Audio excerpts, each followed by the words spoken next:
So just imagine, you're the pharaoh back in ancient Egypt, with that I own this place attitude, and suddenly Moses shows up kind of a tense guy telling you to free the slaves. And obviously, you say no. Because, come on, you're the one in charge. But little did you know that you were about to enter a series of disasters that would make any horror series look like child's play. The famous 10 plagues of Egypt, which everyone's heard about.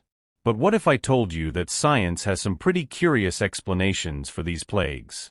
Like, no magic wand, but rather a huge natural domino effect. Let's break it down.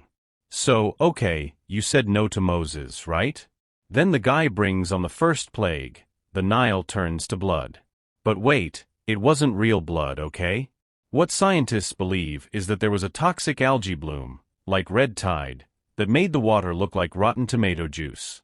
And of course, no one could drink that water, and fish couldn't survive in it either. Just imagine the scene. You go to take a dip in the river and come out covered in this weird red water. Then, as if bloody water wasn't enough, here comes the second plague, frogs everywhere. Why? Because the frogs, poor things, lived peacefully in the Nile, but when the water turned toxic, they had no choice but to bail. But then, with no water, they started dying en masse. Now think about it, walking down the street and stepping on a frog every 2 steps. And then to top off this first wave of disasters, comes the third plague, lice or mosquitoes, a real insect party. You know what happens when the frogs, who are the natural predators of insects, disappear? Exactly, an infestation that makes any summer beach seem tame. What started as a frog flood ends with everyone scratching their heads. Egypt was literally turning into complete chaos, and this was just the beginning. So, okay, after all the chaos with frogs and lice, you think things are going to get better? Of course not. Now comes the fourth plague, flies everywhere. Imagine a cloud of flies so big it feels like you're living inside a giant trash can. With no frogs to handle the insects and Egypt's scorching heat, the flies started taking over everything, invading houses, food, everything. You'd need a fan just to be able to see anything. And if you thought nature had already done its worst, the fifth plague hits, and herds start dropping like dominoes. Cows, sheep, camels, all dying and fast. And what do scientists think? That the flies brought contagious diseases, like anthrax, which wiped out the animals. Imagine the pharaoh watching his entire herd go down the drain, with Moses just standing there like, I warned you, didn't I? But it doesn't stop there, because there's still more. Now comes the sixth plague, boils and painful sores popping up on people's skin. Fancy, huh? But let's be real, with all those insects flying around, biting and spreading disease, it's no surprise that the Egyptians' health went downhill. Some scholars say these boils might have been caused by bacteria or viruses carried by the same flies and mosquitoes that were running the show in Egypt. Basically, everyone was itching, burning, and no one could think about anything other than the next disaster. And guess what? The pharaoh? Stubborn as ever, he still thought he could control the situation. The guy didn't seem to get that when nature decides to flip the script, no crown is going to help.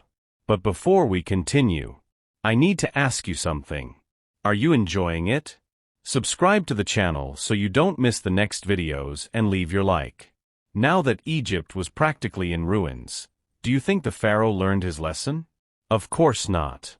Here comes the seventh plague, and the heavens decide it's time to join in on the fun too.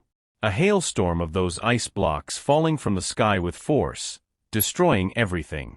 Scientists say this could have been caused by a major storm, like an ancient El Niño. The climate, already messed up by the other plagues, only got worse.